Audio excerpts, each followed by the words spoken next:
Yesterday, someone very dear to me and a lot of my family members sadly and peacefully passed away.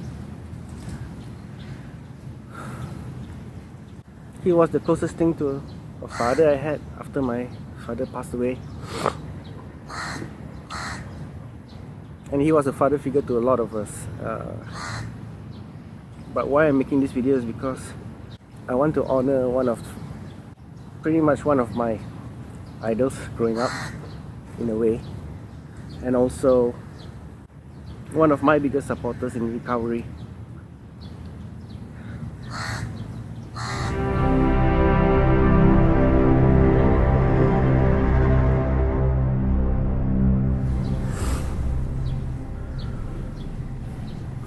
My uncle Simon is my dad's brother. They were both very close to each other, and when my dad passed away 5 years ago, he took up the role of sort of like the patriarch, the head of the family. He tried to keep everyone close to each other.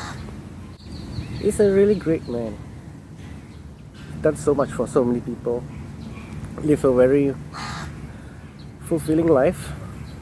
And in the last 5 years, he has found God.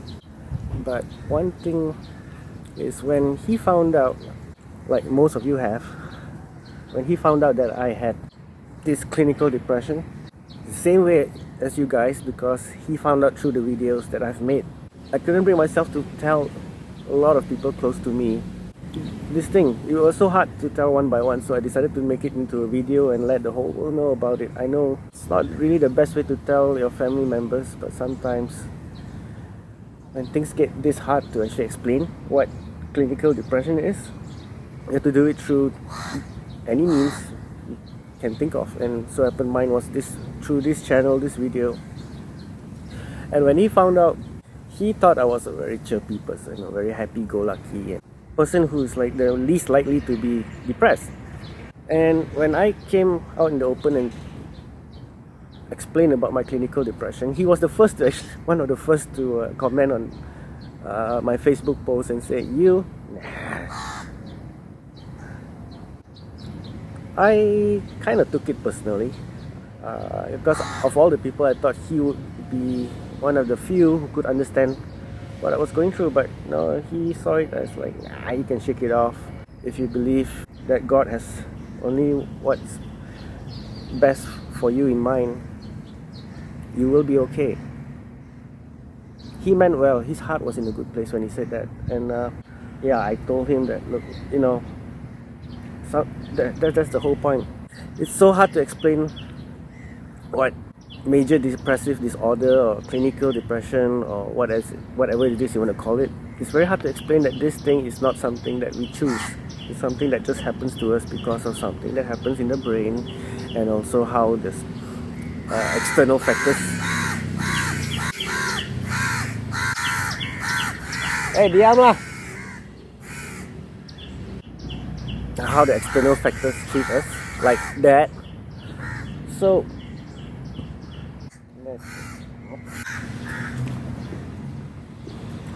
okay, that solves that. How the external factors treat us, like for instance, there's a bunch of people, I will not name yet, who are very intent on getting me to lose my job, lose my income. I don't know for what reason specifically, but that's happening. And they are using my illness as an excuse to get rid of me. I hope it doesn't come to that, because I have a case against them. But the point is, a lot of people don't understand, and I understand. If you have this illness, just one of the first things you have to accept is, of course, that you have this condition. And the second thing, very important, you have to understand is that a lot of people won't understand what you're going through. You have to accept that and not let that bring you down, because that's a very big part of the fight, is actually having to get people to understand this. It's only now that more and more people are starting to know about it. So it's just like the LGBT movement, or even social justice, overcoming racial issues. It takes time. it takes a few generations to actually understand. So likewise, depression is very new. Even talk about AIDS awareness, how people actually at one time thought that even by touching you can get HIV, but now we have a better understanding of it, and thank God we are very close to getting a cure for it. So depression is something that's still very new. A lot of people don't know about it. We still don't have a cure for it. We only have treatments. A lot of people just don't understand it, including my uncle. But because of his love for family, he brushed away his preconception of what depression is. He watched all my videos, and he even commented on certain parts of it. And one part I can remember him saying was, I believe it was in the 3rd episode, he actually said that the fact that you said don't give up, there is hope. He highlighted that part of my video, and when he passed away yesterday, that's all I can think of. There is hope, don't give up. Well, just like my dad, he was one that always put others ahead of him. He's a man of science, and he was a very large role model in my life. So it's a terrible loss, but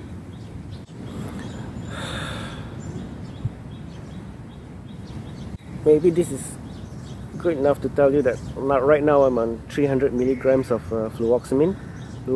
I've stopped Seroquel because after the 2 weeks of trial, it was just, it was working, but now that I've already regulated my sleep, so I don't need it anymore. And the fact that I'm on 300 milligrams of Fluvox, and this has happened in the middle of my own problems at work, and now losing another role model, a very important person in our family, in our life, I'm still okay. So that's good progress. I did manage to get 4 hours of sleep, and it's because of the encouragement he has given, among many others.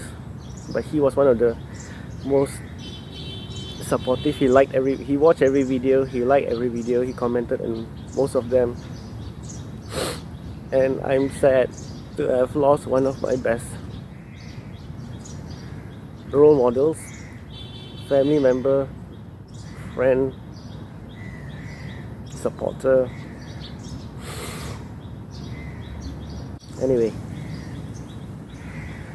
my family's expecting me now. They're somewhere behind there. I gotta get back to that, but I just wanted to put a short note. I wish a lot more people be more open, more accepting, and more caring about people going through depression, the same way my uncle did, my late uncle. He gave me hope that even the most oldest of them, I guess, who have not really understood the concept of depression, still can understand it eventually and support. I wish more people could be like this, so the world could be a better place.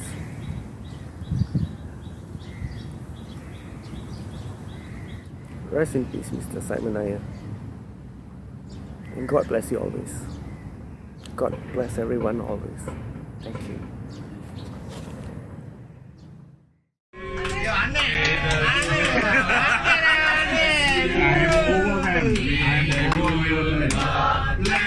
I'm overwhelmed. May the good Lord bless.